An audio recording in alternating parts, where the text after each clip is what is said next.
Mari kita simak baik-baik tentang keaslian nasab Ba'alawi dengan data dan dalil yang jelas oleh Kiai Haji Imaduddin Utsman Al-Bantani dan Habib Rizik Shihab. Pendapat, siapakah yang benar?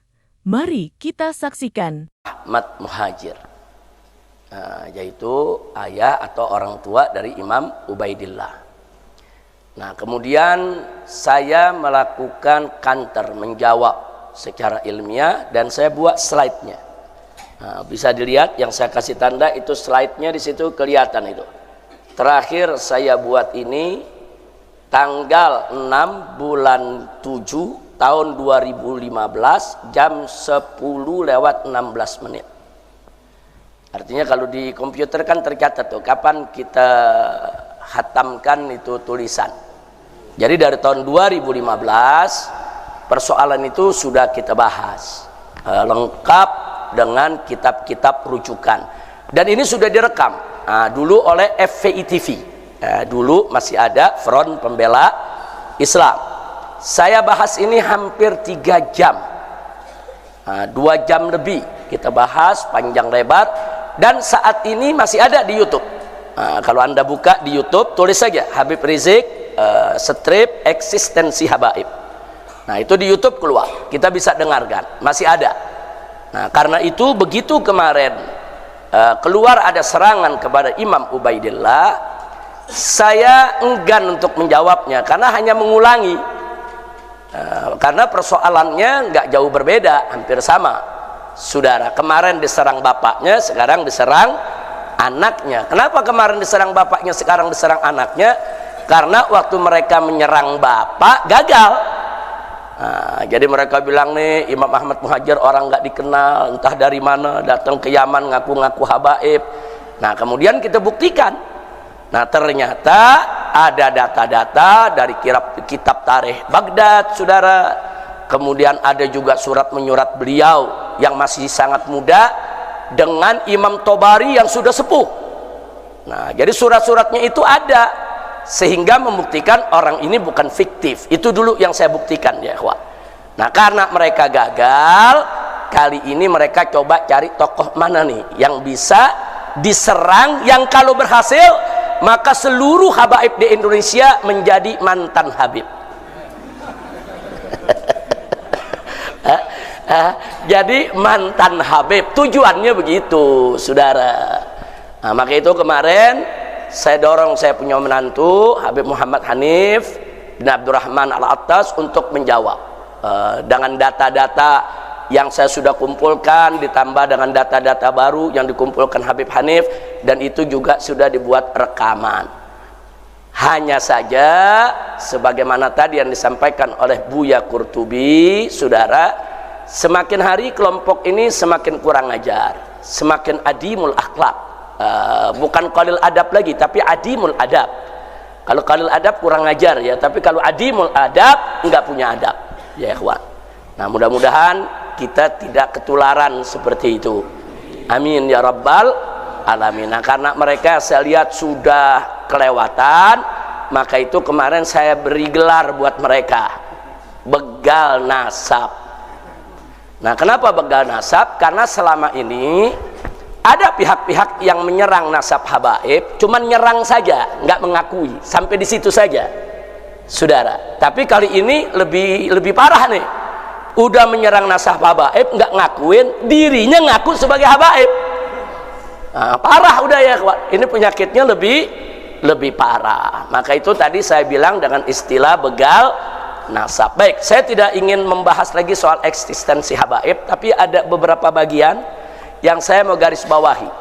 Nah, jadi perhatikan di sini saya buka dulu ini PowerPoint yang pernah saya gunakan di tahun 2015 di pengajian Markas Syariat Petamburan. Nah, di sini baru dibuka saat itu ya, ikhwan. Nah, di sini kita bisa lihat. Nah, di sini waktu itu saya berikan judul, benarkah habaib Indonesia keturunan Rasulullah Sallallahu Alaihi Wasallam.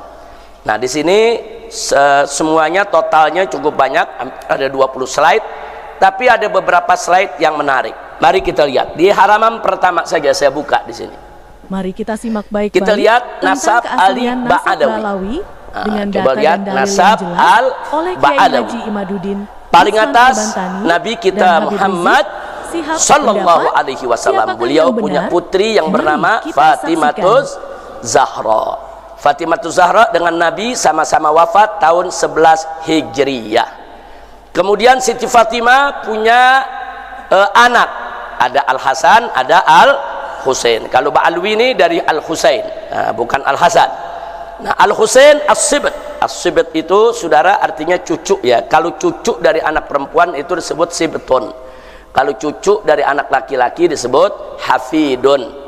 Nah ini kan Sayyidina Husain ini cucu dari anak perempuan, yaitu cucu Nabi dari Fatimatus Zahra. Nah, Sayyidina Husain wafat tahun 61 Hijriah ketika terjadi tragedi Karbala. Nah, ternyata di padang Karbala ini ada beberapa anak Sayyidina Husain dan beberapa anak Sayyidina Hasan yang masih kecil selamat dari pembantaian. Jadi kalau ada yang bilang, oh mereka sudah mati semua, bohong. Nah, dulu ada yang nyerang begitu, turunan Nabi udah nggak ada, kata dia.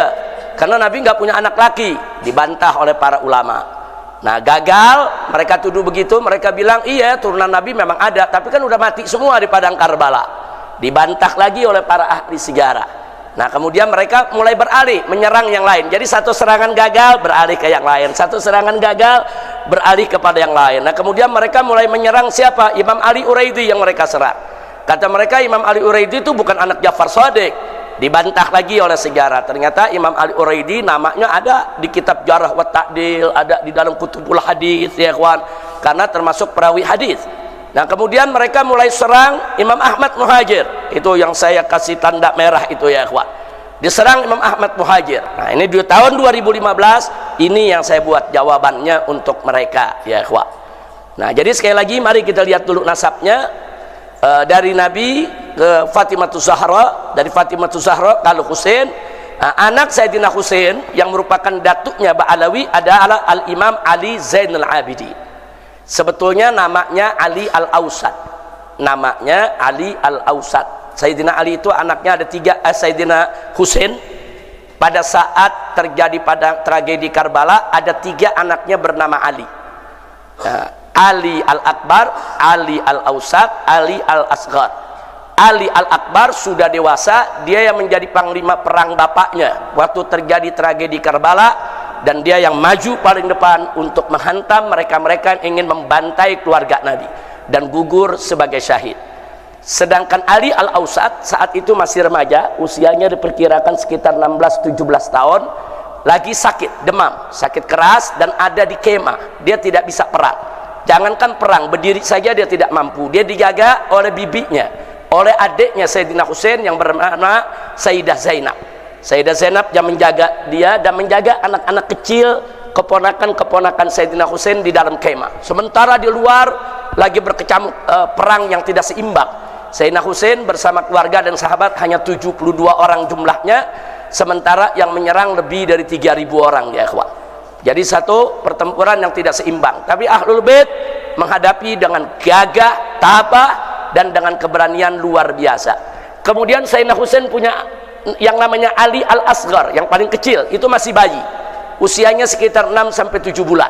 Saudara, di dalam kemah dia kehabisan susu ibunya sudah tidak keluar, air sudah tidak ada. Sementara keluarga Nabi dikepung di padang Karbala, tidak boleh mendekati sungai.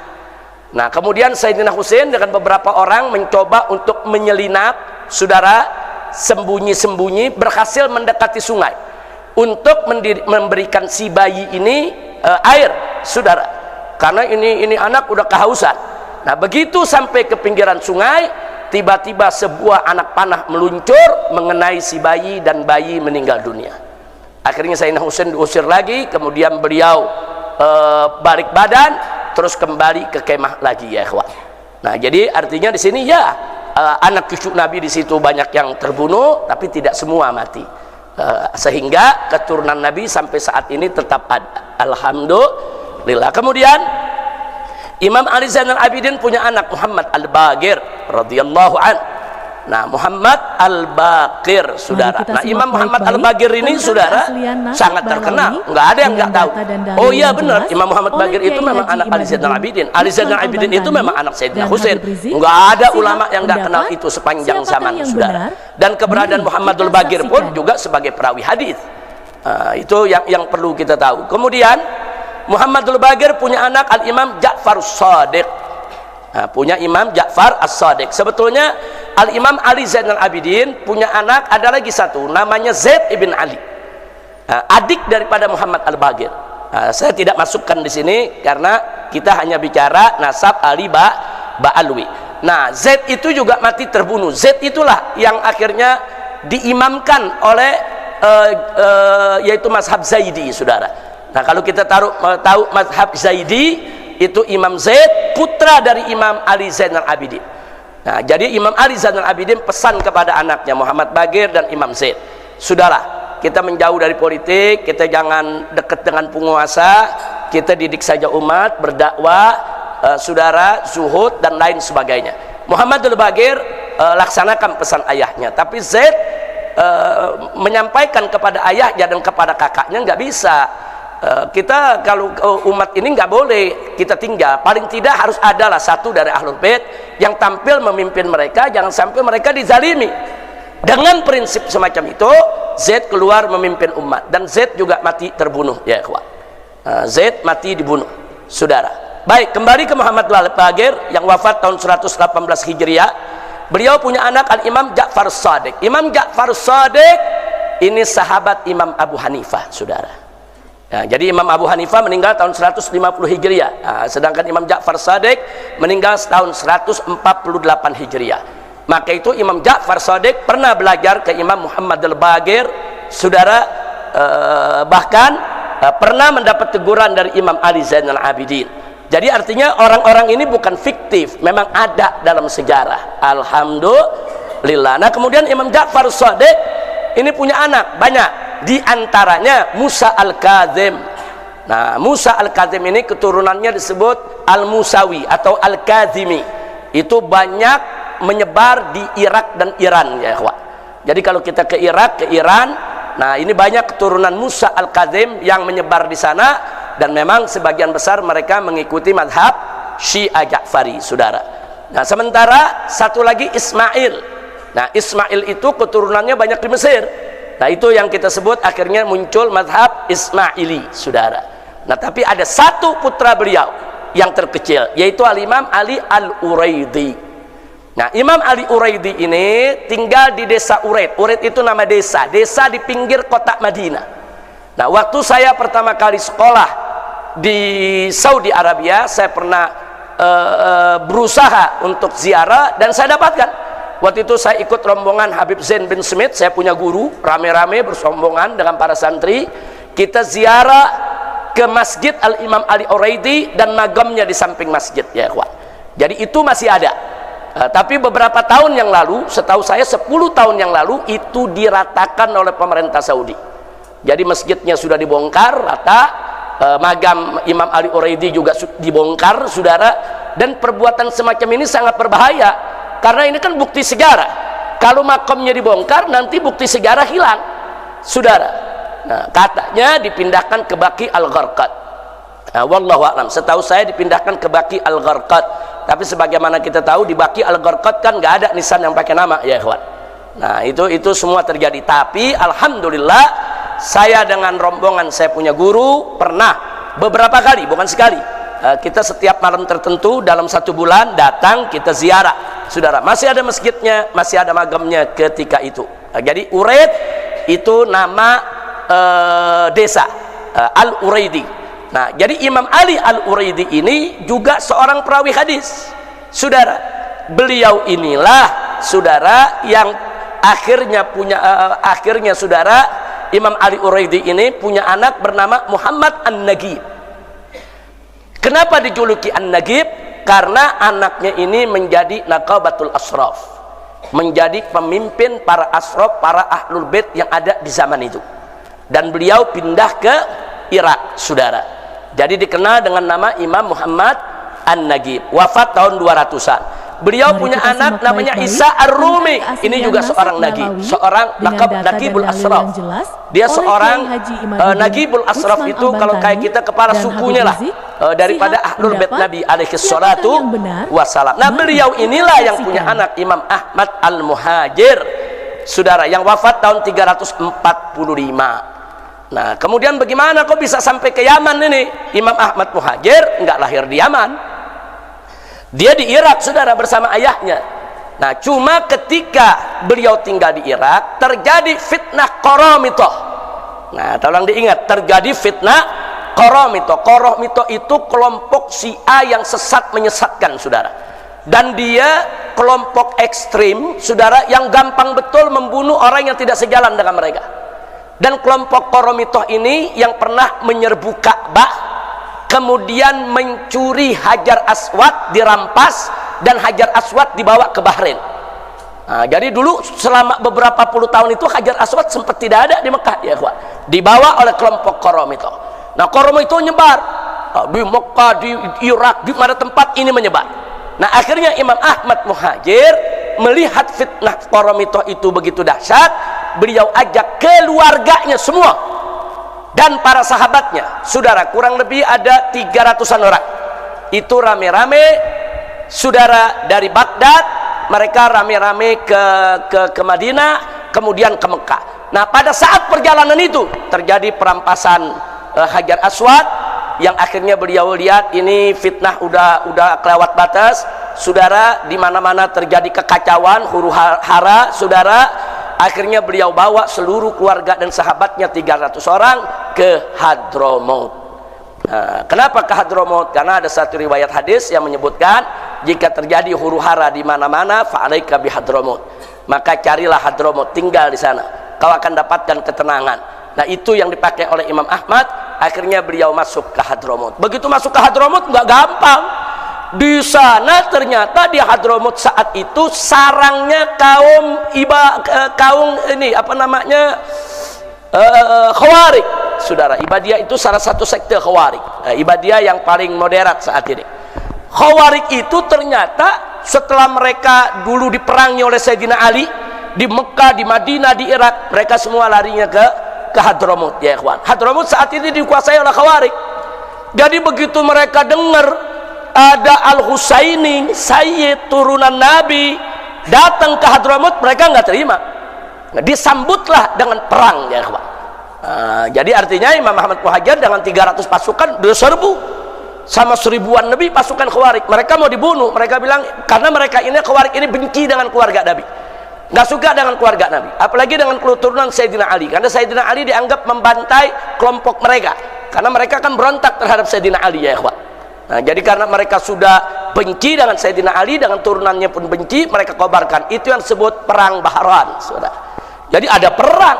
Jadi kalau ada yang bilang Imam Ahmad Muhajir nggak ada, oh dia nggak ngerti sejarah, dia nggak tahu perjalanannya. Perang itu dicatat di Hadramaut. Dulu ada perang ini, namanya, kejadiannya di sini, yang berperang siapa. Nah, ketika itu ada ribuan Khawarij menyerang, yaitu keluarga Nabi ini, saudara. Nah, begitu serang ini 300 orang. Ini kalau lihat kejadian begini, nasibnya bisa sama dengan Sayyidina Husain di Karbala atau sama dengan Zaid bin Ali, saudara, yang juga cuman pasukannya sekitar 300 dan semuanya dibunuh, Zaid bin Ali. Nah, kali ini, saudara, ternyata di utara Yaman itu ada mazhab Zaidi. Nah, Syiah itu kan ada Ja'fari, ada Ismaili, ada Zaidi. Nah, Zaidi ini cinta kepada Ahlul Bait.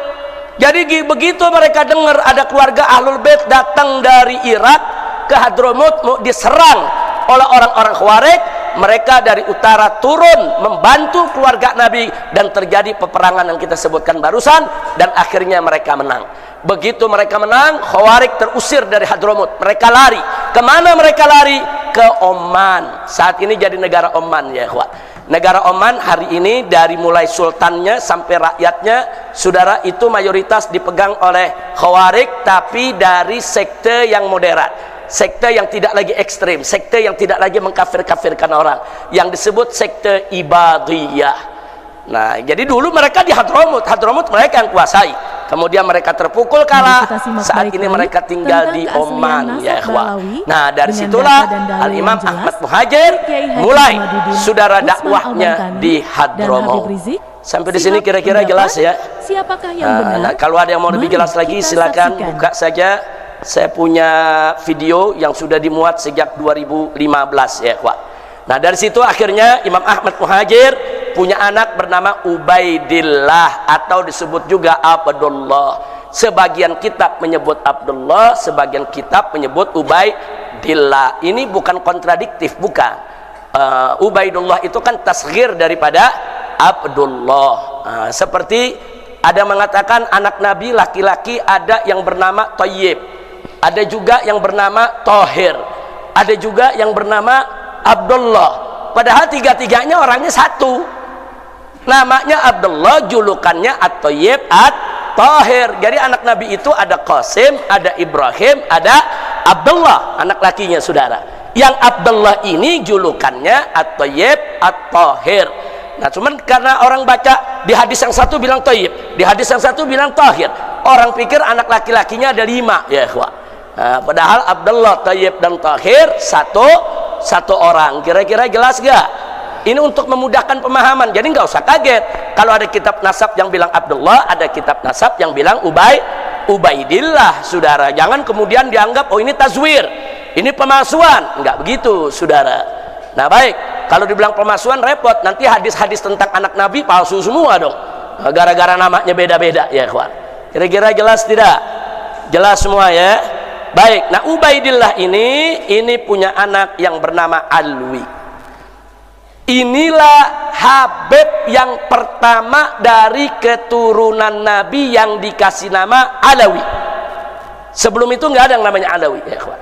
Nah, ini yang pertama kali disebut Alawi, sehingga keturunannya disebut Ba'alawi.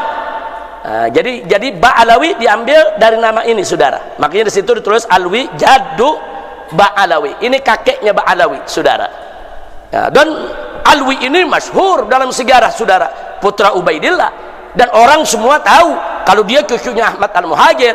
Sampai-sampai Imam Sakhawi menyebut namanya, Imam Ibn Hajar Al-Haythami juga menyebut namanya, saudara. Imam-imam besar menyebut namanya dalam kitab-kitab mereka. Artinya apa? Ubaidillah dan Alwi juga bukan cerita fiktif. Sampai di sini jelas? Baik, kita lanjutkan secara singkat. Dari Alwi lahir anaknya namanya Muhammad, Muhammad lahir lagi namanya Alwi. Dikasih nama kakeknya Alwi. Jadi ada 2 tuh yang namanya Alwi, saudara. Nah, kemudian yang berikutnya, saudara, ada lagi Ali Khalid Ghassam. Nah, Ali Khalid Ghassam ini, saudara, tinggal di Yaman. Beliau punya anak ini yang makamnya sampai hari ini ada di Muhammad Shahib Mirbat, dekat Sulalah. Dia masuk ke Oman ya, dia masuk ke negeri Oman di perbatasan. Jadi yang namanya Muhammad Shahib Mirbat makamnya sampai hari ini masih ada. Makanya banyak santri-santri Al-Ahqaf kalau dulu mau ke Ahqaf, mau ke Hadramaut lewat Sulala, itu biasanya mereka mampir dulu kemari.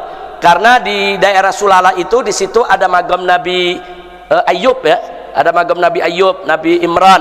Kemudian juga ada magam Muhammad Shahib Mirbat. Nah, ini sudah ada di Oman ini magamnya ya ikhwah. Nah, dari situ saudara ada 2 anak. Imam Muhammad Shahib Mirbat ada 2 anak yang sangat populer. Yang pertama adalah bernama Ali, yang kedua bernama Alwi, saudara. Nah, Ali disebut Walidul Faqih. Kenapa beliau disebut Walidul Faqih? Karena beliau ayah kandung Al-Imam Muhammad Al-Faqih Al-Muqaddam. Jadi kalau disebut Al-Faqih Al-Muqaddam, saudara, nah namanya Muhammad, ayahnya adalah Ali. Makanya Ali disebut Walidul Faqih, ayahnya Faqih Muqaddam. Sehingga yang bernama Alwi, saudaranya Ali, disebut Ammul Faqih. Jadi yang satu disebut Walidul Faqih, yang disebut Ammul Faqih. Kenapa? Karena memang Faqih Muqaddam ini tokoh sentral, habaib, saudara, yang sangat terkenal. Nah, kemudian mari kita lihat dari Al-Faqih Muqaddam itu melahirkan tidak kurang dari 75 leluhur Ba'alwi. Mari kita simak baik-baik. Hampir semua ada di Indonesia. Ini marganya. 75 luhurnya 75 marga ya, Kiai Haji Imaduddin. Sementara dari Ammul Faqih itu melahirkan tidak kurang dari 15 leluhur Ba'alwi. Mari kita saksikan. Yang salah satunya adalah Azmat Khan. Nah, Azmat Khan inilah yang akhirnya melahirkan para wali songo. Ini saya sudah jelaskan dari tahun 2015 ini ya ikhwan. Nah, makanya kalau Anda baca buku saya yang berjudul FPI Dialog Amar Ma'ruf Nahi Munkar, saya cantumkan di sana nasab wali songo secara lengkap sampai kepada Pangeran Yusuf atau yang tadi disebut Maulana Yusuf oleh Kiai Qurtubi, saudara. Sampai di situ itu nasab tercatat, saudara. Nah, jadi supaya kita tahu inilah uraian nasab para habaib Ba'alwi dan uraian nasab wali songo. Ternyata wali songo dan para Ba'alwi ini mereka bersudaranya di mana? Mereka bersudaranya satu datuk di Imam Muhammad Shahib Mirbat. Nah, saudara. Nah, baik. Nah, pertanyaannya sekarang, kenapa kok yang wali songo datuknya nisbahnya ke Azmat Khan? Azmat Khan itu terkenal di India, saudara.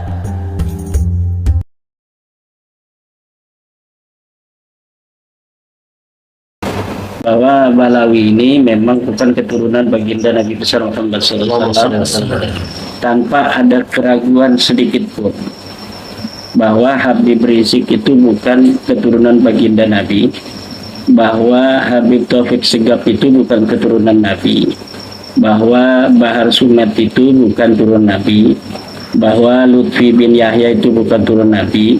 Ini sudah qat'un taman bila syakin wala raibin. Dari mana kesimpulan itu? Dari berbagai macam aspek.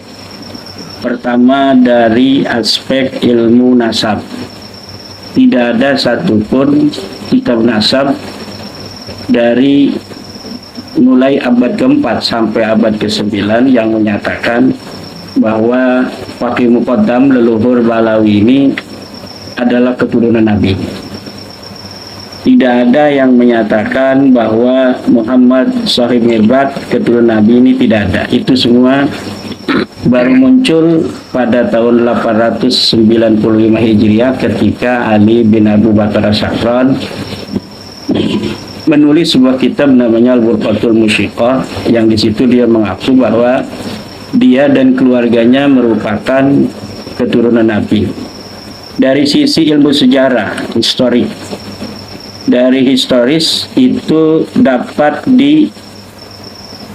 ditegaskan melalui kajian kitab-kitab sejarah yang ada sejak nama Ubaid yang diasumsikan dia wafat tahun 383. Kita lihat di buku-buku sejarah di tahun itu terus sampai ke 895 Hijriah.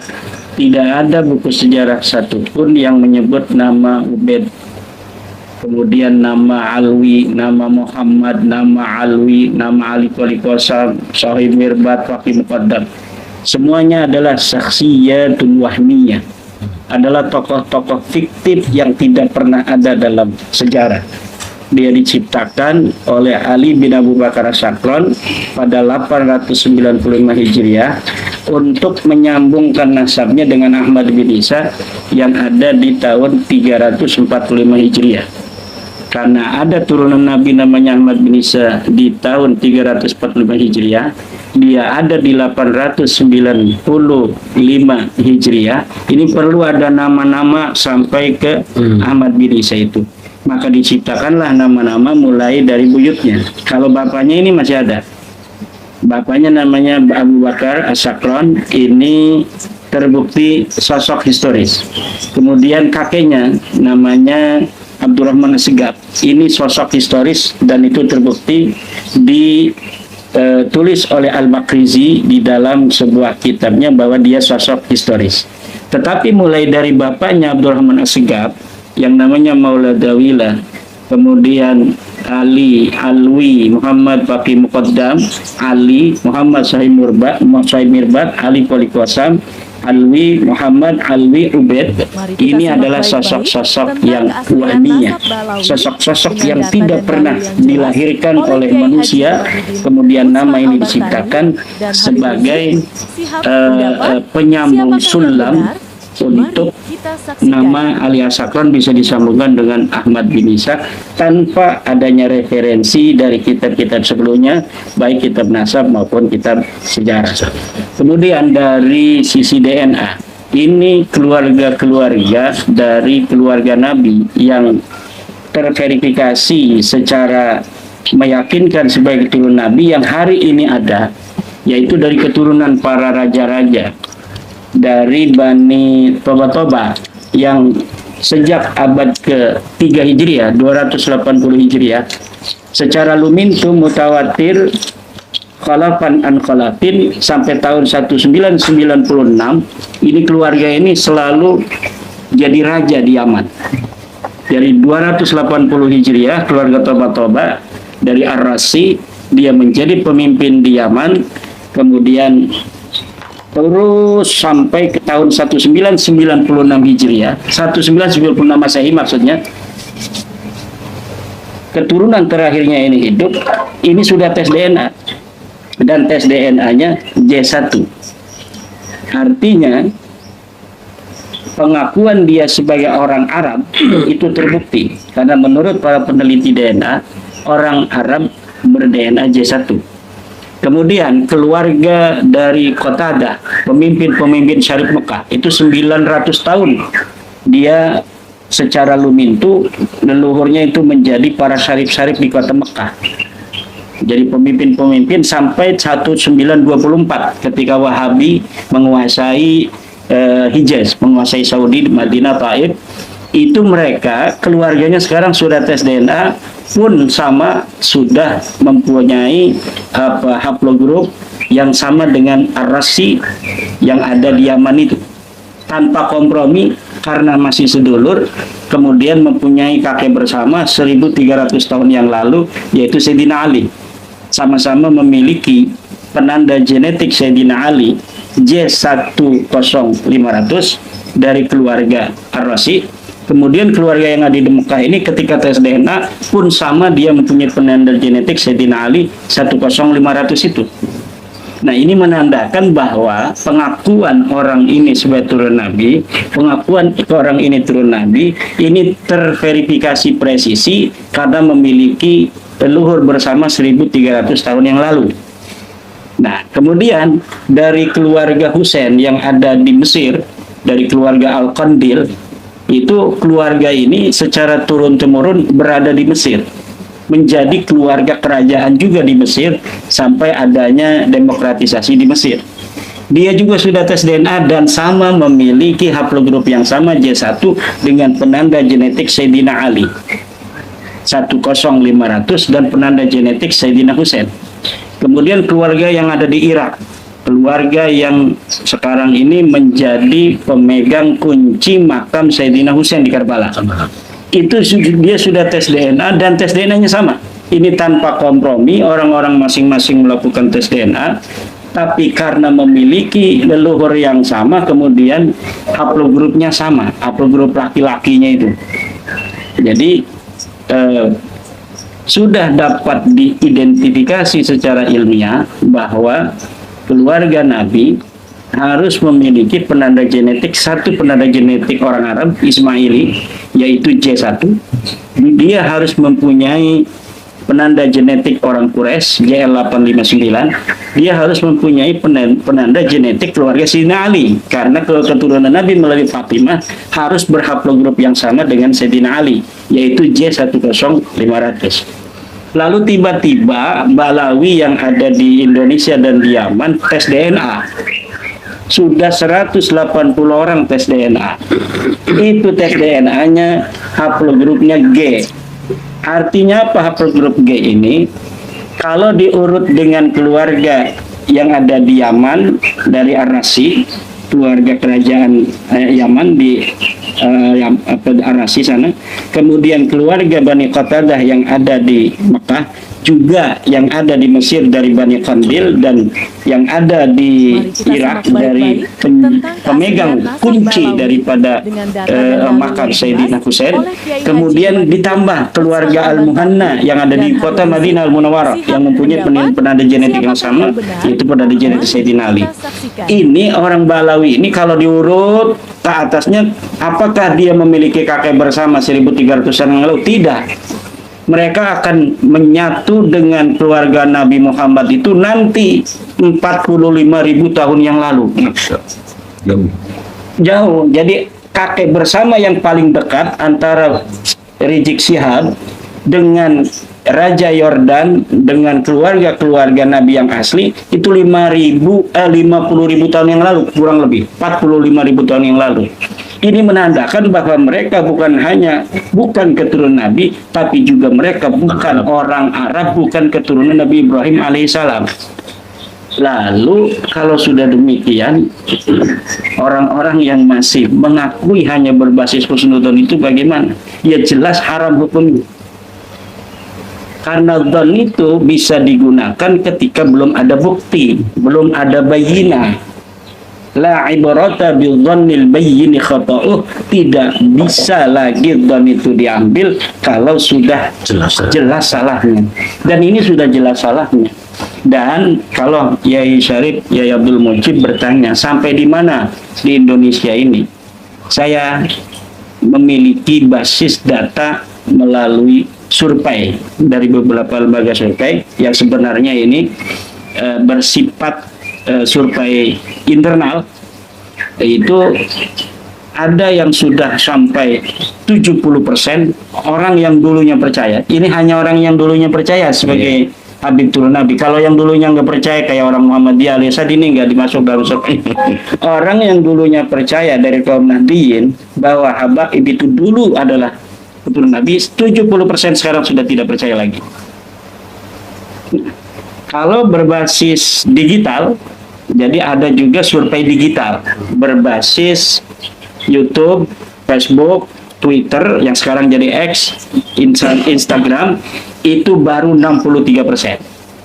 63% orang yang menggunakan YouTube, Facebook dari dulu yang mereka itu percaya Habib Nabi, sekarang sudah 63% mereka tidak lagi percaya bahwa Habaib itu adalah turun Nabi. Itu margin errornya sekitar 2,5%. Margin error dari penelitian itu.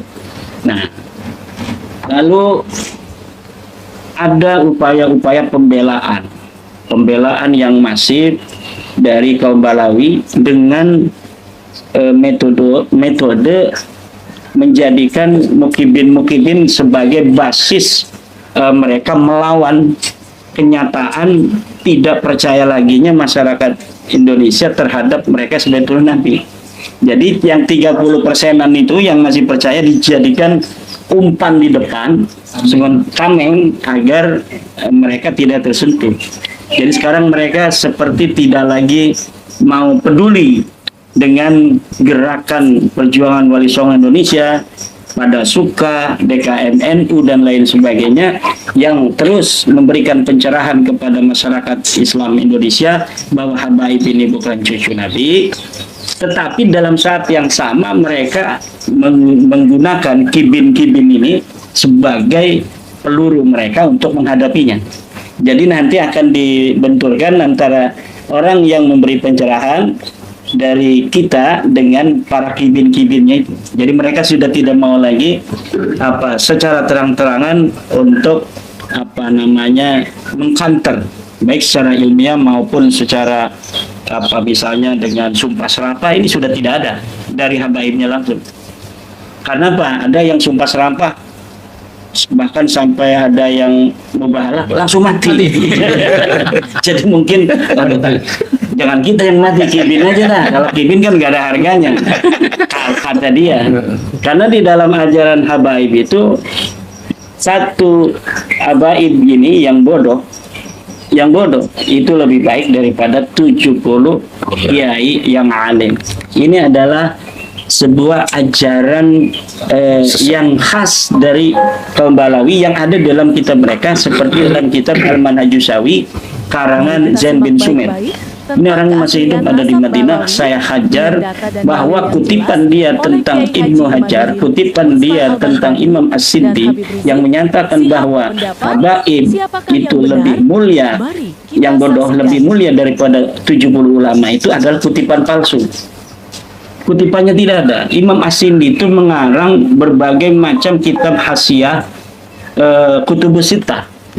Saya tantang, ada atau tidak, mampu atau tidak Anda menemukan satu ibarat dari Imam As-Sindi dalam kitab-kitabnya yang menyatakan bahwa satu Habib yang bodoh lebih mulia daripada 70 kiai, seperti yang ada dalam kitabnya Balawi yang namanya kitab Al-Manusawi.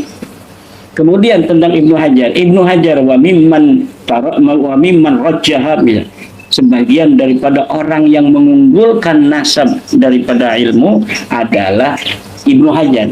Saya bilang ini kutipan palsu. Anda berdusta kepada Ibnu Hajar.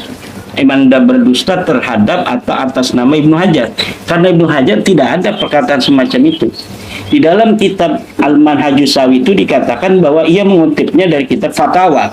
Saya cari dalam kitab Fatawa, dua Imam Ibnu Hajar mempunyai kitab Fatawa, dua-duanya tidak ada sebuah ibarat yang menyatakan satu Habib yang bodoh itu lebih mulia daripada 70 kiai, daripada 70 ulama. Yang ada justru sebaliknya. Ibnu Hajar menyatakan ilmu lebih mulia daripada nasab, termasuk nasab Bayi Muhammad sekalipun. Kenapa? Di dalam kitab Fatwa itu Ibnu Hajar mengatakan kalau ada anak ulama perempuan, kemudian ada seorang Habib atau Syarif itu dalam bahasanya itu yang melamar anak Syarif ini bodoh, melamar anak kiai yang alim itu, maka itu tidak sekufu. Artinya Ibnu Hajar mengunggulkan perempuan anak orang alim lebih mulia daripada Syarif ini. Syarifnya yang asli juga, apalagi yang palsu kayak Balawi. Yang asli saja, misalnya anak Raja Yordan, Raja Yordannya bodoh misalnya, karena pangkat dunia ini nggak diambil, nggak ada di dalam kafah. Bodoh dia, nggak ngerti ilmu agama, melamar anak Yai Syarif yang cantik itu, nggak sekufu itu. Artinya nggak sekufu. Jika anak perempuan Yai Syarif ini tidak setuju, maka Yai Syarif nggak bisa memaksa. Itu tidak sekufu, itu artinya begitu. Nah, kalau Balawi ini, kalau orang yang menikahi Syarifah katanya, dia pengen dipanggilnya perempuannya Syarifah, padahal bukan Syarifah, Habibah. Habibah aja itu dipermasalahkan, Habibah aja kan. Yang pakai kaf, bil kaf la bil ha, kabibah. Itu apa? Kalau menikahi kabibah katanya itu akan dianggap berzina selamanya, dan dia bisa bertobat hanya jika bisa mengembalikan keperawanan. Nah, ini adalah sebuah ajaran yang menyimpang dari ajaran Islam. Karena apa? Pangkatnya dia bukan anak camat-camat Tacan ditarimnya. Nah, kalau bangsa Indonesia ini adalah keturunan para orang-orang mulia, orang-orang besar, orang-orang yang punya integritas di masa lalu, bisa menyatukan Asia Tenggara dengan kerajaan Majapahit. Mereka bukan siapa-siapa di Yaman. Keluarga Raja Yaman itu Al-Kathiri, yang ada di Indonesia ini Al-Kathiri itu keluarga raja. Al-Yafi'i itu keluarga raja-raja. Kalau Yamannya Yaman San'a itu Ar-Rasi, itu keluarga turunan Nabi asli. Nah, kalau yang ada di Hadramaut itu Al-Yafi'i dan Al-Kathiri, itulah turunan raja. Kalau Balawi camat saja bukan ditarik. Ini turunan Nabi bukan, turunan raja bukan, ulama juga, ternyata fiktif. Faqih Muqaddam tidak ada. Siapa orang yang bisa membawa sebuah dalil dari kitab sebelum abad 9 yang menyatakan Faqih Muqaddam pernah hidup dalam dunia, sampai sekarang tidak ada yang bisa untuk membawanya. Satu kitab sejarah, apalagi kitab nasab. Kitab sejarah pun nggak ada. Karena memang dia adalah saksun wahmiyatun, sosok yang fiktif. Sama di Indonesia dengan Sangkuriang, sama dengan Malin Kundang di Sumatera Barat. Sosok yang diciptakan untuk dijadikan i'tibar bagi kita dalam menasihati anak, gitu kan. Nah, lalu ada orang yang mengaku turunan Malin Kundang.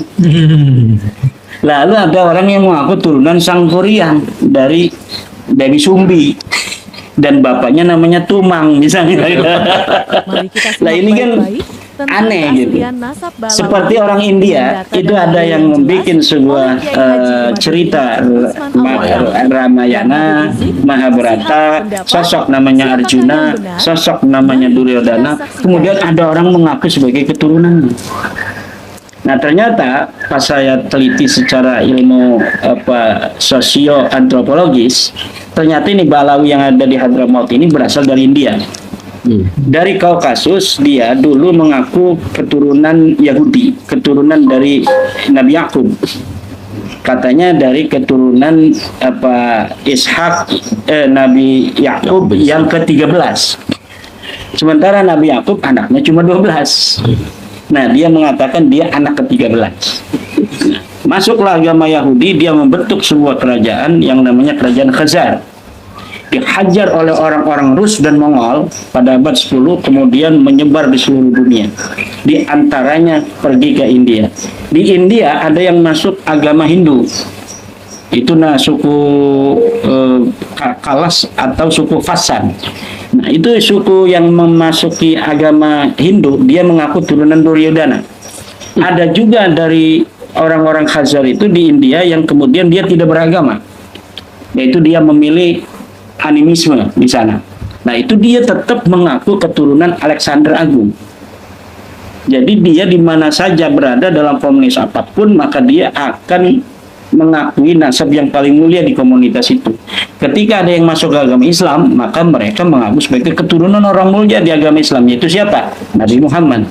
Kalaulah Nabi Isa itu punya anak, mereka juga akan ada yang masuk ke agama Kristen dan mengaku sebagai turunan Nabi Isa alaihissalam itu.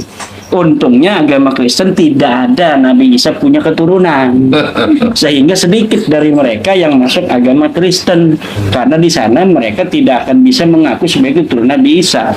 Walaupun sekarang ada kayak Taufik Segaf itu punya salah seorang keluarga namanya Thomas Asegaf, itu masuk agama Kristen.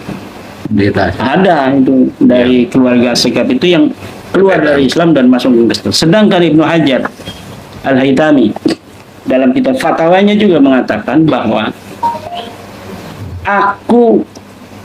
akadu an ajzima, aku hampir menetapkan bahwa tidak ada keturunan Nabi yang akan masuk agama lain selain agama Islam. Jadi mahdul kufri itu bagi turunan Nabi itu tidak ada. Yang kedua, turunan Nabi tidak mungkin berzina. Yang ketiga, turunan Nabi tidak mungkin sodomi. Sedangkan dari Balawi ini banyak, coba lihat di media online itu, yang berzina banyak, yang sodomi juga banyak, yang masuk Kristen juga banyak. Hada yadullu ala annahum laisu min dzurriyyati Rasulillah sallallahu alaihi wasallam bil marrah. Tidak ada lagi jalan. Ainal mafar, aina tadhabun. Tidak ada lagi jalan bagi mereka untuk berlari. Tidak ada lagi jalan mereka untuk berjalan, kecuali hanya satu, mengaku, oke, kita bukan turun Nabi, tapi kita ingin diakui sebagai bangsa Indonesia. Kiai Syarif Rahmat pasti welcome, Ki Abdul Mujib pasti welcome, Ki Saifuddin Aman insya Allah menghentikan pembahasan tentang itu di dalam YouTube-nya. Kalau sampai mereka mengaku, oke, kita sekarang mengaku bukan turun Nabi. Tapi kalau di antara kita ada yang soleh, tidak apa-apa kan, nanti akan sama-sama dengan kiai. Tidak apa-apa, tapi jangan mengaku lebih mulia daripada kiai, daripada ulama. Karena nahnu ashabul ilmi, ay ashabul qaul bi fadilatil ilmi, la ashabul qaul bi fadilatin nasab. Indana al ilmu aqwa wa afdal minan nasab.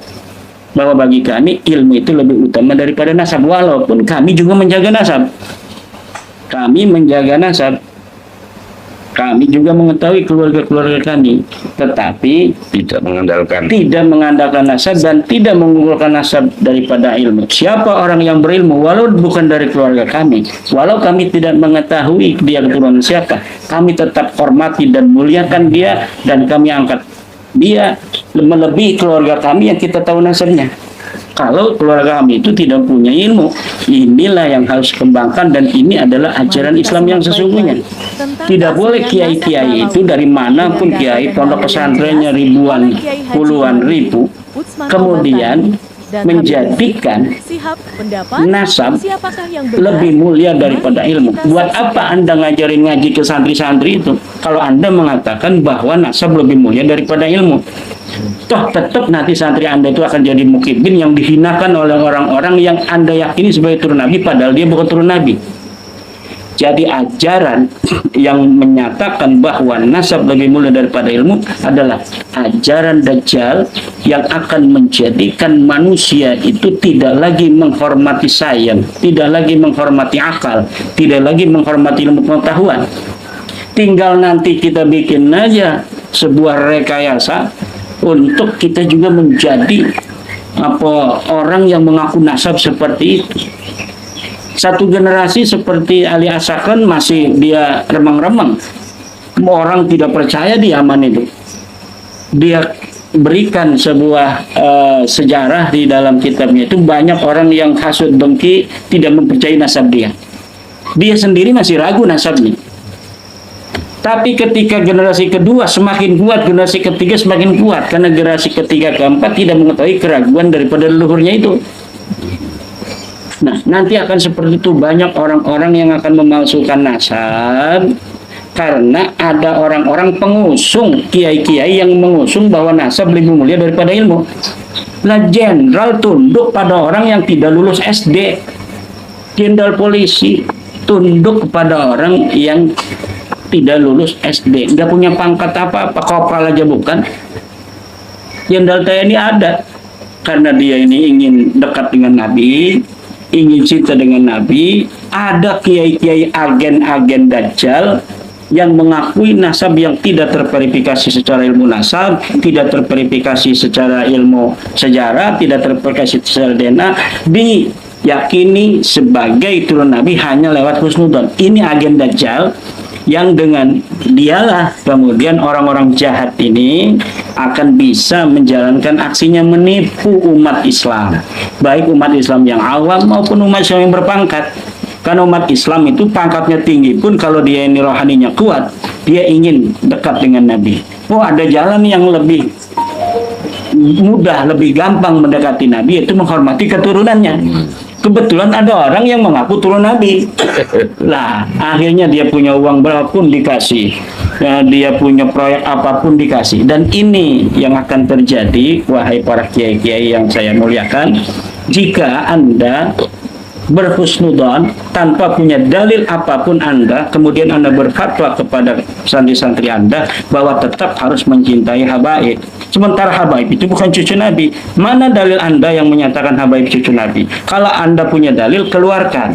Kalau Anda tidak berani untuk berdiskusi dengan Imaduddin Utsman Al-Bantani, sementara Anda masih mengatakan pada santri Anda bahwa habaib itu cucu Nabi, dan dengan itu santri Anda diwajibkan oleh Anda untuk menghormatinya, bagaimana tanggung jawab Anda ketika Anda bertemu dengan baginda Sayyidatuna Fatimah Az-Zahra bintu Nabi Muhammad sallallahu alaihi wasallam? Karena secara ilmu DNA, ketika orang yang hari ini mengaku keturunan Nabi sama-sama, DNA-nya beda-beda, haplogrupnya, ini menunjukkan bahwa Siti Fatimah punya suaminya dua. Ini berarti sama saja dengan menuduh Siti Fatimah Az-Zahra itu berselingkuh. Na'udzubillah summa na'udzubillah. Karena haplogrup itu, Nabi Ibrahim haplogrupnya J1. Dia punya istri 2, 3, semuanya kalau laki-laki anaknya sama haplogrupnya J1 sampai hari ini. Kalau Rumel Abbas mengatakan selama belum ada DNA langsung dari tubuh Rasulullah, maka itu hanya bersifat dzan.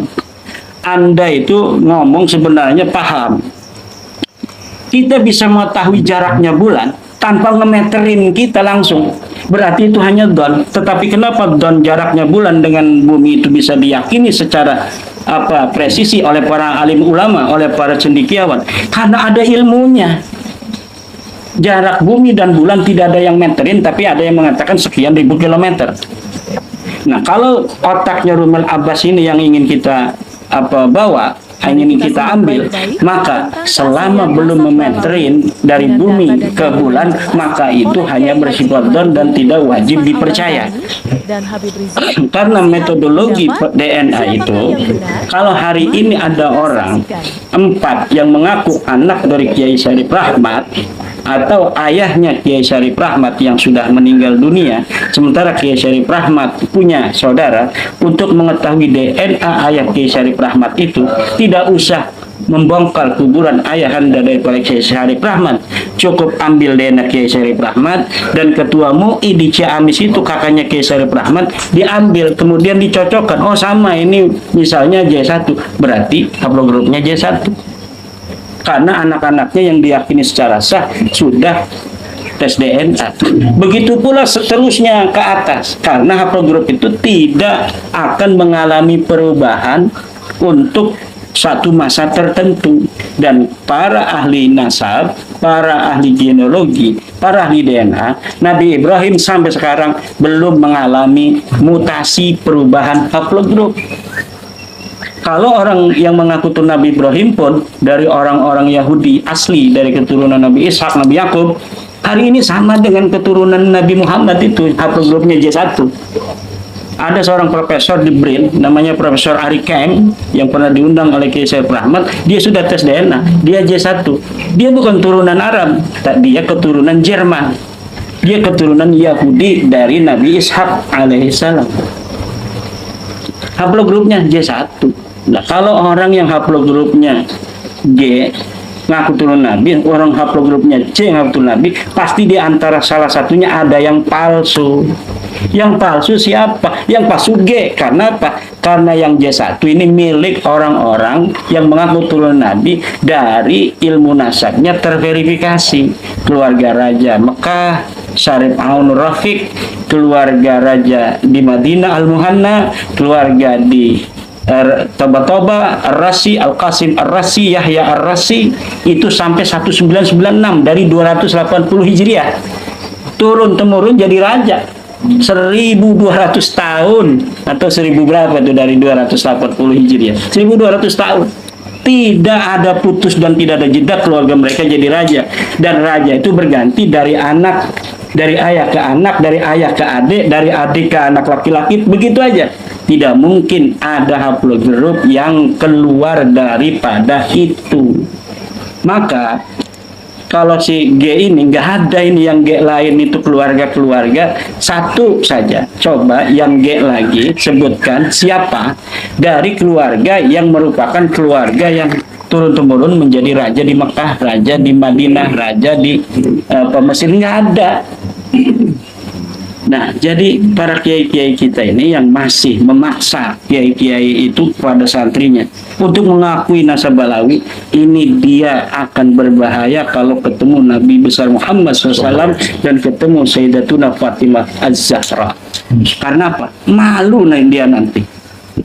Dia mengatakan Imaduddin Utsman, Kiai Syarif Rahmat, Kiai Abdul Mujib, Syaifuddin Aman itu sebagai pembenci kedurian Nabi. Ente yang benci durian Nabi yang asli.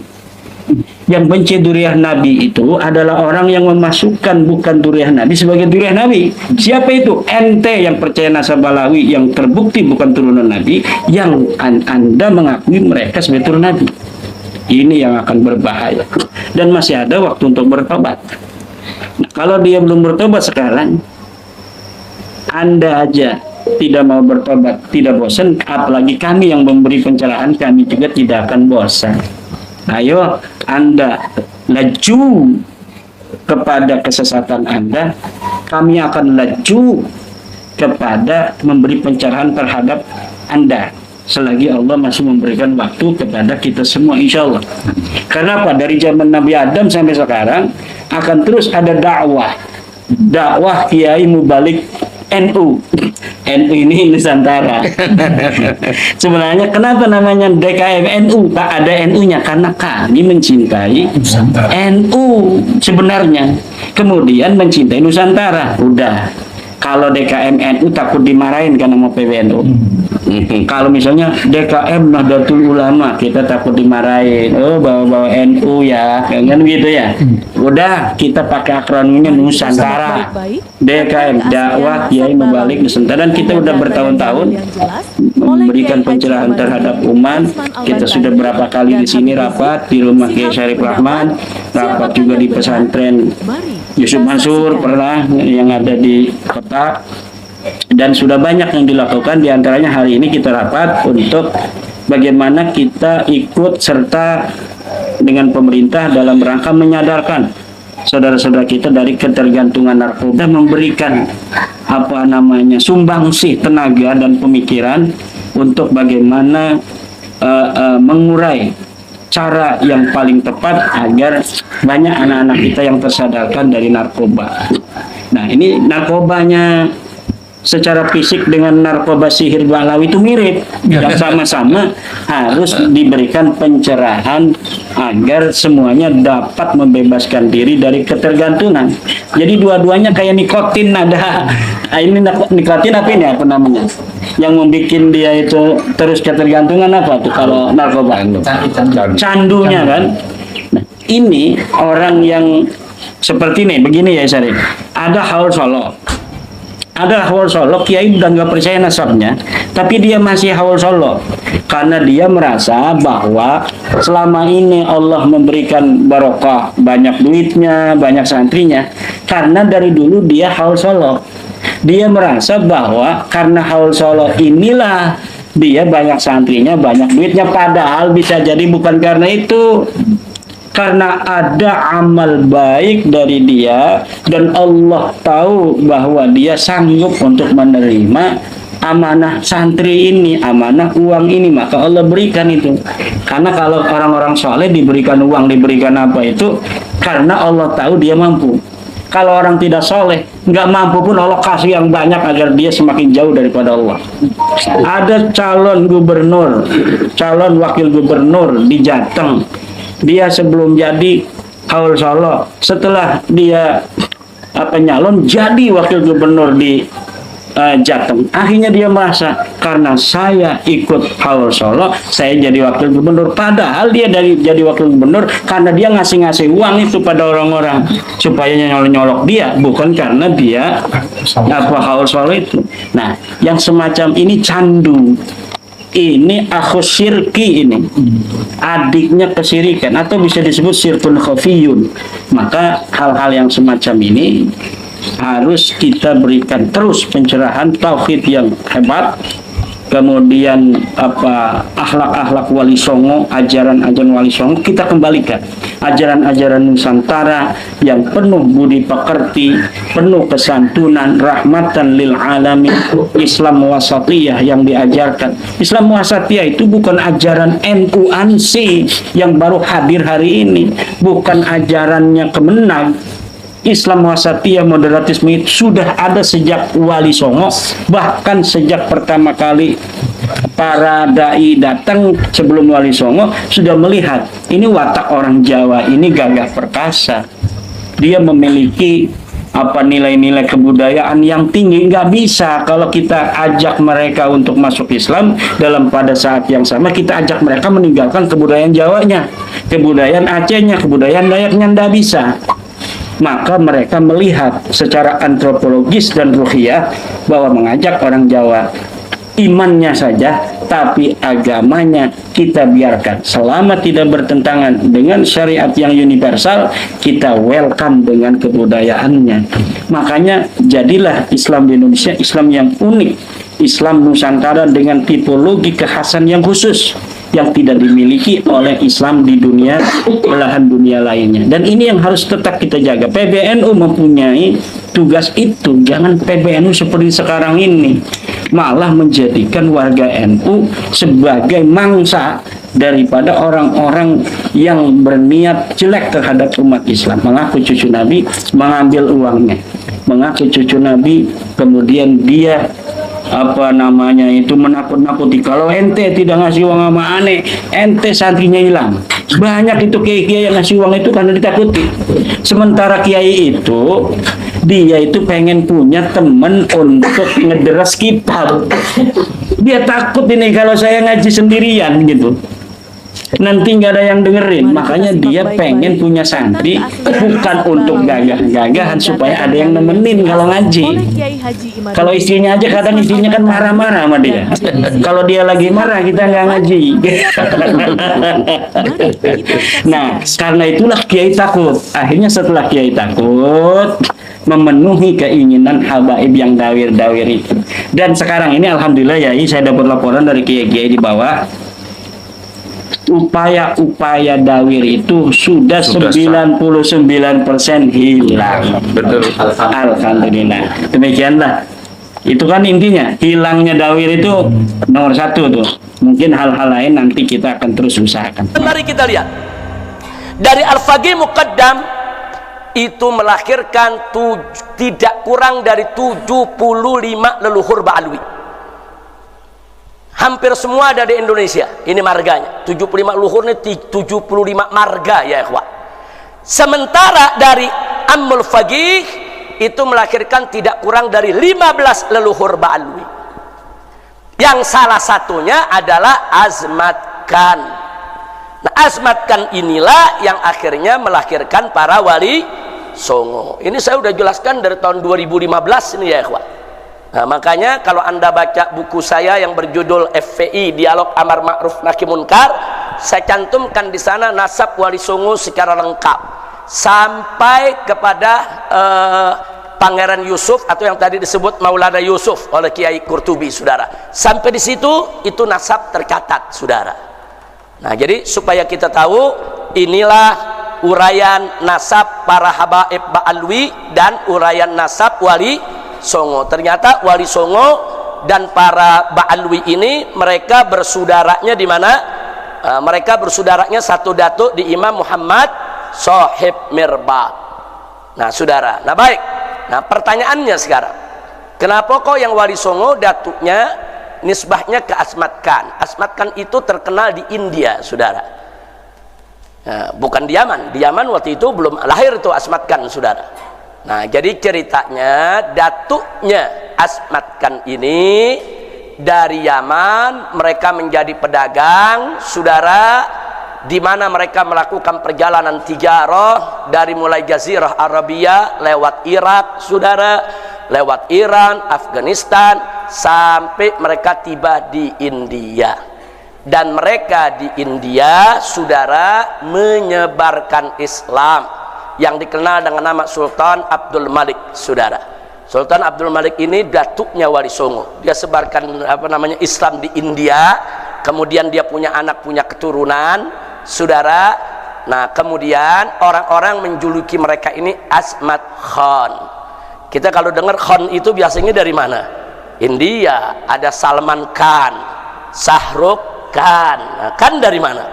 India. Nah, kok ada wali Songo bisa dari India? Bukan dari India asalnya. Asalnya dari Hadramut. Datuknya hijrah ke India. Di India mereka menyebarkan Islam. Makanya keluarga mereka disebut Azmat Khan. Azmat dari kata azim, keluarga yang besar, keluarga yang agung, keluarga yang suci, saudara. Jadi orang-orang India memuliakan mereka. Nah, dulu kan India Pakistan masih satu ya, ikhwah. Nah, dulu India Pakistan masih jadi satu. Bahkan dulu Kesultanan Islam akhirnya berkuasa di India seluruhnya ya ikhwah. Nah, namun pada akhirnya India terbelah dua, yang Islam mendirikan negara Pakistan, yang Hindu tetap bertahan dengan negara India. Saya tidak cerita soal perpecahan itu, tapi Azmat Khan ini adalah keluarga Ba'alwi yang populer di India dan turun menurun. Dan nagomnya masih ada sampai sekarang ya ikhwah. Nah, kira-kira jelas tidak? Nah, dari India anak keturunan mereka menyebar. Satu, mereka berdagang ke Malaka. Malaka kan dulu tempat perdagangan. Semua dagangnya di Malaka, Malaysia ya ikhwah. Nah, dari Malaka ini mereka menyebar. Ada yang ke Filipina, di Mindanao sana. Makanya di Mindanao sana ada Kesultanan Mindanao. Tahu siapa nama sultannya? Sarif Kabungsuan. Pakai Sarif ya ikhwah. Sarif Kabungsuan. Kenapa? Karena mereka tuh satu tali dengan Azmat Khan ya ikhwah. Jadi mereka itu bikin, ada Kesultanan Mindanao, ada Kesultanan Sulu, ada juga Kesultanan Brunei, saudara. Jadi mereka ini menyebarkan Islam di Filipina, Brunei, Malaysia, dan mereka banyak jadi sultan, ya ikhwan. Nah, kira-kira jelas tidak? Nah, dari Malaka ini pula lah ada yang terjun ke Pulau Tanah Jawa. Kalau saya sebut Pulau Jawa, maksudnya dari ujung Kulon Banten sampai ke Banyuwangi sana, saudara, bahkan sampai ke Madura. Nah, Tanah Jawa ini, saudara, dulu menjadi garapan para wali songo. Kenapa? Karena di antara pulau-pulau yang ada di Indonesia, yang paling padat itu Pulau Jawa, ya ikhwan. Bahkan dulu pusat pemerintahan juga kan di Pulau Jawa, ya ikhwan. Apakah itu dari mulai kerajaan Majapahit, sebelumnya Singosari sampai Sriwijaya, ya ikhwan, yang kekuasaannya sampai ke Palembang sana dan seterusnya. Nah, jadi mereka lah yang menyebarkan Islam di tanah Jawa, ya ikhwan. Itu satu keluarga semua. Sari kebungsuan yang ada di Mindanao, Filipina Selatan, keluarga Kesultanan Mindanao, Kesultanan Sulu, sampai Kesultanan di tanah Jawa, semua satu pongkol, yaitu daripada keluarga besar Asmat Khan. Kira-kira sampai sini jelas tidak? Jelas tidak? Nah, lalu bagaimana kalau yang Ba'alwi, saudara? Yang Ba'alwi, yang habaib dari Hadramut ini, saudara? Nah, yang dari Hadramut, yang 75 leluhur, mereka juga rame-rame berdagang. Tapi saudara, mereka tidak tinggal di India, mereka juga tidak keliling Irak dan lain sebagainya. Nah, mereka menggunakan jalur laut, berlayar sampai mereka tiba di Aceh. Nah, mereka mulai tiba di Aceh, kemudian cari tempat yang layak, dan mereka temukan Palembang. Palembang itu tempat kumpulnya habaib dari yang 75 leluhur, saudara. Nah, termasuk Habib Utsman bin Yahya, pertama terjunnya ke Palembang, saudara, datuknya. Nah, dari Palembang mereka menyebar. Ada yang ke Kalimantan, ada yang ke Sulawesi, ada yang ke Irian, saudara. Nah, mereka nyebar ke seluruh tanah-tanah Jawa di sana, saudara. Nah, jadi kenapa saat itu mereka lebih banyak nyebar, yaitu ke Kalimantan, Sulawesi, dan Irian? Karena Pulau Jawa ini udah banyak digarap pada wali songo, saudara. Di mana-mana udah pada masuk Islam, saudara. Jawa Barat, Jawa Tengah, Jawa Timur udah jadi negeri Islam semua. Nah, mereka mencari tempat-tempat yang masih belum tersentuh Islam. Makanya ada yang masuk ke Sulawesi seperti guru tua Habib Idrus bin Salim Al-Jufri, saudara, yang membangun Al-Khairat, hampir 1.500 sekolah yang ada di wilayah Indonesia Timur. Belum lagi saudara-saudaranya Habib Utsman bin Yahya, saudara, yaitu Habib Hashim yang menyebarkan Islam di Kalimantan. Sampai ada satu juga pangeran kerajaan Kalimantan Timur, saudara, kerajaan Kutai, setelah Islam itu juru agamanya dan pangerannya adalah dari keluarga besar bin Yahya, ya ikhwan. Nah, disitulah menyebar. Jadi artinya apa? Artinya Ba'alwi ini, baik yang dari Walidul Faqih maupun yang dari Ammul Faqih, bahu membahu untuk mengislamkan Indonesia. Saya tanya, bagus tidak itu? Bagus, saudara. Enggak ada yang perlu diperdebatkan soal itu, saudara. Memang di kalangan ahli nasab ada perbedaan soal nasab Asmat Khan, saudara. Memang ada perbedaan, tapi perbedaan itu nggak bisa dijadikan dalil membatalkan nasab Asmat Khan, saudara. Enggak. Sementara para ahli sejarah, para mu'arrikh, saudara, hampir sepakat, sebagaimana disampaikan oleh Sayyid Muhammad Diya Syihab dalam tahqiqnya untuk kitab Samsuz Zahirah. Nah, dalam catatan tahqiqnya beliau sampaikan, saudara, nah, bahwa para ahli tarikh umumnya sepakat wali songo itu berasal dari Asmat Khan. Kalau mereka Asmat Khan, berarti mereka Ba'alwi. Kalau mereka Ba'alwi, berarti mereka keturunan Rasulullah SAW. Kira-kira sampai sini jelas tidak? Jelas tidak? Nah, sekarang baik, sudah tahu seperti ini, mungkin ada yang mau tahu apa aja sih leluhur-leluhurnya Ba'alwi nih, baik yang menurunkan wali songo maupun yang lainnya. Perhatikan dalam kitab Aswaja yang saya buat, ya kawan, menyoroti Wahabi dan Syiah. Di kitab ini saya sudah uraikan semuanya, ya kawan, di halaman 215. Nah, perhatikan baik-baik. Imam Al-Faqih Al-Muqaddam Muhammad bin Ali Ba'alawi menurunkan para imam yang merupakan para datuk dari marga-marga habaib. Antara lain ada 7, di sini saya sebut bukan 75 lagi, 95. Di sini yang saya sebutkan ada 95. Yang 75 ini yang nyebar di Indonesia ya, ikhwan. Nah, di antaranya apa? Saya bacakan aja. Sebagian. 1 Abu Numan, 2 Az-Zahab, 3 Az-Zib, kemudian 4 Al-Attas, 5 Al-Idrus, 6 Al-Bahar, 7 Al-Baiti, 8 Al-Bar, 9 Al-Barahim, 10 Al-Barakat, 11 Al-Barum, 12 Al-Barakbah, 13 Al-Batah, 14 Al-Buftaim, 15 Al-Ghaidi, kemudian 16 Al-Ghumri, 17 Al-Ghusn, 18 Al-Habshi, 19 Al-Haddar, 20 Al-Hadi, 21 Al-Hamadun, 22 Al-Hamid, 23 Al-Khindwan, 24 Al-Hiyid, kemudian 25 Al-Jazira, 26 Al-Jufri, 27 Al-Junaid, 28 Al-Jailani, 29 Al-Kaf, 30 Al-Qadat, kemudian bukan Al-Haddad ya, lain lagi, Al-Qadat saudara, kemudian 31 Al-Qirishah ya, 32 Al-Khamur, 33 Al-Khaneman, 34 Al-Khirid, 37 Al-Khun, 36 Al-Madikik, 37 Al-Mahdi, 38 Al-Maknun, 39 Al-Marzak, 40 Al-Masilah, 41 Al-Mashhur, 42 Al-Muallim, 43 Al-Mudhir, 44 Al-Mugabir, 45 Al-Mukhdar, 46 Al-Munawwar, 47 Al-Musawa, kemudian 48 Al-Musayyakh, 49 Al-Mutahhar, 50 Al-Ghadi, 51 Al-Gadri, 52 Al-Gutbat, 53 At-Taha, 54 Al-Wahd, 55 Ar-Rakhilah, 56 Ar-Rawsan, 57 Ar-Rudai, 58 Ar-Rus, 59 As-Sakran, 60 As-Segaf. Kemudian ini disusun berdasarkan abjad ya. Ntar ada yang tanya, kok As-Segaf adanya belakangan? Berdasarkan abjad, yang A dulu baru yang B begitu. Jangan ntar As-Segaf protes ya, ini kok As-Segaf yang justru kakak paling tua kok jadi ditaruh belakang ini. Nah, jadi jangan protes dulu As-Segaf ya.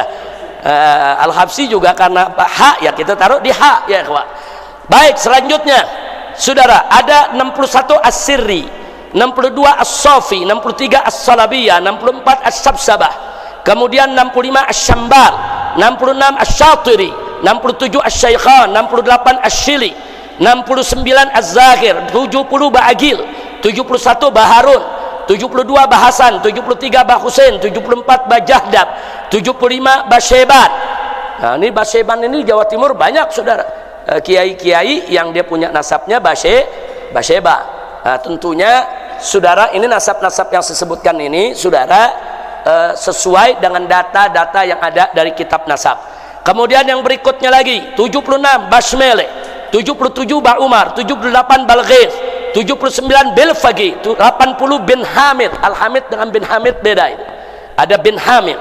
Kemudian 81 ada bin Harun, 82 bin Hashim, 83 bin Ibrahim, 84 bin Ismail, 85 bin Jindan, 86 bin Sahil, 87 bin Sumaitan, 88 bin Syaikhan, 89 bin Syihab. Bin Syihab belakangan lagi. Yang ke-89 ya kawan. Karena S kan belakangan. Nah, kemudian 90 bin Yahya, bergandengan lah tuh bin Syahab bin Yahya ya, abah Umi itu Muhammad ya. Baik, berikutnya 91 Fad'ak, 92 Jamalul Lail, 93 Maula Dawilah paling tua ini, namanya di nomor 93, 94 Maula Khailah saudara, dan 95 Syekh Abu Bakar bin Salim. Jadi kita bisa lihat itu yang keturunan daripada Walidul Faqih. Ada 95, kurang lebih ada 75 yang mereka ada di Indonesia. Bahkan perlu dicatat ya kawan, ada beberapa marga habaib di Yaman udah nggak ada lagi. Jadi kalau ke Yaman nggak ada ini marga. Kenapa? Karena datuknya semua dulu udah hijrah ke Indonesia. Di antaranya Barakbah di Yaman udah nggak ada. Bafaraj di Yaman udah nggak ada ya kawan. Jangan-jangan ntar orang Yaman bingung, ini marga dari mana nih? Karena mereka udah hijrah ke Indonesia, berkembang biak di Indonesia. Kira-kira jelas ya. Nah sekarang yang berikutnya saudara, itu tadi dari Walidul Faqih yang nomor 1. Sekarang dari Ammul Faqih yang nomor 2 saudara. Nah dari Ammul Faqih setidaknya saudara Yang tercatat ada 20 leluhur. Yang tercatat di situ yang kita tulis ada 15. Ini 15 yang banyak di Indonesia bersebar ya ikhwan. Nah totalnya mereka kurang lebih ada 20-an, kurang lebih. Nomor 1 Aidid. Aididnya pakai D ya, bukan pakai T. Oleh Kiai Haji Aidid pakai T. Ada Aidid pakai dal. Beda tuh. Tahu bedanya gak? Aidid pakai T, PKI. Ya Aidid pakai dal, Habaib. Jangan ketuker ya. Jangan ketukar, ntar jangan dibilang Habaib Aidid, wah tuh turunan Aidid semua tuh. Nah, kira-kira jelas ya. Yang kedua ada Al-Adilala. Nah, ini menarik, ada Adilala. Ini gaya-gaya India nih. Saudara, Al-Adilala. Keturunan memang banyak di India ya, ikhwan. Kemudian yang ketiga Al-Auhaj. Yang keempat Al-A'yun. Yang kelima Al-Babtin. Yang keenam Al-Baiti. Al-Baiti ada yang Walidul Faqih, ada yang Amul Faqih. Yang ketujuh Al-Bid. Yang kedelapan Al-Haddad. Nah, Al-Haddad di sini nih, saudara. Nah, Al-Haddad. Yang kesembilan At-Ta'wil. Yang kesepuluh Azmat Khan. Ternyata Azmat Khan sama Al-Haddad satu datuk gitu. Satu, sama-sama dari Amul Faqih. Al-Haddad nggak masuk dalam kelompok yang tadi, masuknya Amul Faqih. Kemudian yang berikutnya lagi saudara, yang ke-11 Ba'bud. Yang 12 Bafaraj. Yang ketiga Bafaqih. Yang ke-13 Bahasan. Yang ke-15 Bahasin. Yang ke-16 Basurrah. Yang ke-16 Basukuta. Yang 18 bin Hashim. Yang ke-19 bin Sumaid. Habib Bahar bin Sumaid ya ikhwan. Semua orang Indonesia bilangnya bin Sumit ya ikhwan. Sebetulnya bin Sumaid. Orang kalau dengar bin Sumit dianggap jangan-jangan dari Eropa nih. Iya dari Inggris nih. Dipikir bangsa Semit ini ya ikhwan. Udah gitu rambut pirang lagi. Oh jangan-jangan ini dari Eropa nih. Enggak, bin Semit itu satu pongkol tuh. Bin Semit, Al-Haddad, Basurrah sama Azmat Khan, satu pongkol. Dan yang ke-20 bin Thohir, saudara. Nah ini semua yang saya sebutkan barusan, ini banyak yang menyebar di Indonesia. Alhamdulillah. Jadi pokok persoalannya bukan itu. Pokok persoalannya sekarang banyak yang bukan habaib ngaku habib. Saudara, di Sukabumi ada orang namanya Hendra, ganti nama jadi Haidar Sahab. Ini kejadian namanya Hendra, saudara. Tahu-tahu ujung-ujungnya berubah jadi Haidar, pakai bin Sahab lagi. Astagfirullahaladzim. Jadi nggak usah kaget kalau ada orang bukan Tubagus ngaku Tubagus, ada orang bukan turunan Wali Songo ngaku turunan Wali Songo, ada orang bukan Azmat Khan ngaku Azmat Khan, ada orang bukan Ba'alwi ngaku Ba'alwi, ada orang bukan Alatas ngaku Alatas, saudara, bukan Asegaf ngaku Asegaf. Nah yang pemalsu nasab semacam ini harus kita perangi bersama. Kira-kira jelas tidak? Paham semua? Iya, jadi bukan jadi kalau ada Azmat Khan yang palsu diserang, bukan Azmat Khan-nya yang diserang, saudara. Karena memang ada beberapa orang yang palsu, yang mereka bukan Azmat Khan, mereka ngaku-ngaku sebagai Azmat Khan. Supaya apa? Supaya mereka bisa mencuri nasab Wali Songo untuk dirinya, saudara. Ini berbahaya. Nah, saya mau sedikit berikan faedah tadi menarik yang Buya Qurtubi sampaikan. Kenapa sih ayah beliau, datuk beliau pesan kepada keturunannya, ini nasab jangan diumum-umumin, kalau perlu nih itu bagus jangan dipakai. Saudara, dari keluarga besar Wali Songo ini memang sejak awal dulu sampai saat ini mereka tidak punya lembaga nasab dulu. Nah, kenapa mereka tidak punya lembaga nasab? Karena nasab Wali Songo itu digagak di kesultanan ya ikhwan.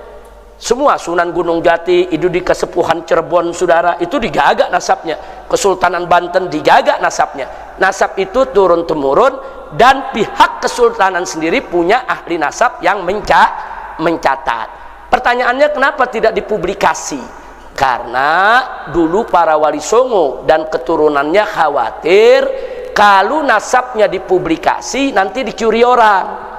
Maksudnya dicuri orang begini, ada orang lihat nih nasab Wali Songo, oh nasabnya begini, dia bikin nasab, dia sambungin dia ke tengah-tengah, dia sambung ke tengah-tengah, oh saya dari Maulana Yusuf juga, sebenarnya Maulana Yusuf ini punya anak juga yang namanya Anu, ini dikarang-karang, saudara, nanti seolah-olah dia keturunan daripada Sultan Hasanuddin. Ini terjadi, saudara. Banyak yang mencuri nasab, saudara.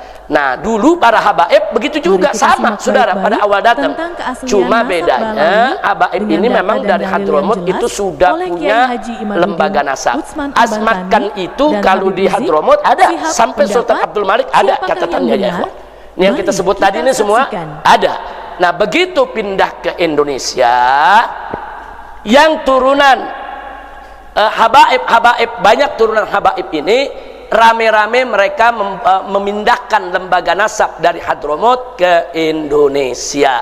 Ada yang terdata, ada yang tidak terdata. Enggak semua terdata, ya ikhwan. Ada orang dia ngaku Al-Idrus dari dari Aceh. Satu kampung Al-Idrus semua. Udah khobar mustafid. Tapi mereka mendatangi Robito nggak berani mengeluarkan nasab karena tidak ada data. Bukan menolak nasab, bukan. Menolak nasab dengan nggak berani mengakui beda tuh, ya ikhwan. Nah, kami mau cek dulu, kami mau periksa dulu nasab ini. Kalau nanti kami periksa benar ada datanya, baru kami bisa keluarkan nasab. Kalau enggak. Ada bin Sahab sampai saat ini nasabnya belum dikeluarkan, ada yang ngaku Segaf belum dikeluarkan, ada yang ngaku Al-Idrus belum dikeluarkan. Kenapa? Karena belum terdata. Karena banyak yang nyebarkan, yang ke Irian, yang ke Papua, yang ke Sulawesi. Nah, sedangkan kantor lembaga nasabnya di Jakarta dari zaman Belanda dulu, saudara. Enggak semua bisa melapor, enggak seperti zaman sekarang. Kalau zaman sekarang kan zaman medsos, mau beranak di ujung hutannya Papua juga bisa ketahuan. Dulu kan enggak ada.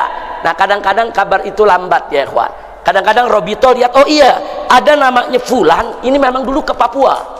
Tapi setelah itu hubungan kami putus. Kami nggak tahu nih, dia kawin nggak di sana, dia punya anak nggak di sana. Tahu-tahu sekarang datang turunannya yang keempat, ngaku cucunya. Kan mesti diperiksa. Saya bin A, bin B, bin C, ya bin Fulan itu yang ada di sana. Nah, Robito mesti buktiin, betul gak dia anaknya si A, betul gak si A anak si B, betul gak si B anak si C, betul gak C itu anak Habib yang tercatat itu. Ini yang jadi masalah. Kalau nggak ketemu, jangan salahin Robito. Robito bukan lembaga politik, Robito bukan lembaga cari duit, enggak. Robito itu mendata nasab sesuai fakta dan data. Nah, Anda boleh lihatlah, tanyakan nanti di luar pengajian ini, banyak habaib sampai sekarang yang belum bisa terima nasab dari Robito. Khususnya yang datang dari Irian, dari Kalimantan, Sulawesi, Aceh, bukan ditolak, bukan. Perlu diverifikasi. Nah, ada beberapa yang diverifikasi ternyata ketemu. Contohnya Habib Zaki Al-Idrus Pacitan waktu itu pernah jadi masalah awal, ya. Al-Idrus di daerah Pacitan awalnya nggak diakui. Robito nggak ngakui, Nakobatul Asraf nggak diakui, tapi diverifikasi, diselidiki di mana kubur kakeknya, di mana kubur datuknya, dicari orang paling tua yang pernah ngalamin dulu, dicari nisannya, dicari kuburnya. Setelah terverifikasi baru diakui sebagai Al-Idrus, ya. Kira-kira jelas tidak? Jelas tidak? Nah, itulah sebabnya Robito sulit memverifikasi nasab yang Wali Songo yang di bawah nih. Kenapa?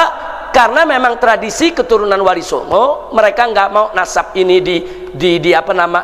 disebar-sebar. Nasab ini nggak boleh banyak diketahui orang. Takut-takut kalau nanti ada yang mencuri nasab, cukup diketahui oleh mereka-mereka secara turun-temurun, saudara, dengan pengakuan daripada kesultanannya. Nah, cuman kondisi sekarang sudah berbeda. Yang bukan tuh bagus ngaku tuh bagus, akhirnya mereka masuk curi nasab, dan gawatnya lagi apa? Mereka rubah silsilahnya Wali Songo. Ini yang paling gawat, saudara. Wali Songo sebagai keturunan dari keluarga Asmat Khan Ba'alawi, saudara, itu para mu'arrikh setuju, sepakat, tidak ada masalah. Hanya ada sedikit perbedaan di antara ahli nasab, no problem, saudara. Tapi begitu Wali Songo diubah, Wali Songo bukan Ba'alwi, diubah dia jadi Kazimi atau jadi Bukhari atau jadi Musawi, berantakan itu nasabnya, ikhwan. Ini sama juga apa? Kesian Wali Songo yang sudah berjasa mengislamkan Indonesia, saudara, diobok-obok nasabnya sama para begal nasab. Bahaya tidak? Bahaya tidak? Justru Wali Songo sebagai Ba'alwi itu datanya lebih kuat dibandingkan Wali Songo sebagai Musawi, Kazimi, Bukhari atau Jailani, saudara. Nah, ini udah ngawur. Ini namanya mengubah nasab, nggak boleh ngubah-ngubah begitu ya, pantas saja. Barusan Buya Qurtubi ngamuk mencamcah. Jadi kelihatannya Buya Qurtubi sekarang mesti saya panggil saudara Asy-Syaikh Kiai Haji Tubagus Buya Ahmad Qurtubi Jailani. Kenapa? Kalau yang asli nggak pakai, yang palsu rame-rame pada pakai. Jangan sampai nanti begitu yang masuk pada jadi Tubagus yang asli dipalsuin semua. Akhirnya jadi mantan Tubagus. Jadi sama mantan Habib Kiai. Nah, ini kenapa beliau tadi marah? Ya karena udah kelewatan. Mereka ngobok-ngobok nasab kesultanan. Jangan diobok-obok. Saudara, itu nasab Wali Songo udah bagus. Bahkan di Samsud Zahira ditahqiq daripada Sayyid Dia Syahab udah diakuin. Udah bagus. Udah cakep tuh, udah nggak ada keributan tuh saudara. Makanya dari tahun 2000-an dulu saya punya buku Dialog Amar Ma'ruf Nahi Munkar, saya muat nasabnya, silakan Anda buka. Kalau saya muat itu nasabnya berarti saya ngakuin nggak tuh? Ngakuin. Saudara, saya tulis, saya akuin. Iya, ini kita jaga. Kalau ada yang nggak mau ngakui, nggak apa-apa, nggak usah bikin ribut ya, kawan. Nah, apalagi nasab Wali Songo diobok. Kira-kira jelas tidak? Jelas tidak? Nah, tahu gak kenapa sebabnya diobok-obok? Ayo, saya mau tanya, tahu gak kenapa sebabnya? Nah, mau tahu? Bulan depan ya. Ya, kan orang nanya, kenapa sih diobok-obok? Ada apa sih di sana? Mau tahu gak? Mau tahu? Bulan depan. Jangan sekarang diborong, udah jam 1 gitu, belum sholat zuhur ya. Cukup sekian. Bulan depan ada pertanyaan, kenapa sih nasab Wali Songo kok jadi diobok-obok? Udah bener-bener dibawi pakai diseret-seret ke yang lain. Nah, ini perlu dijawab tidak? Mau tahu? Betul? Insya Allah bulan depan.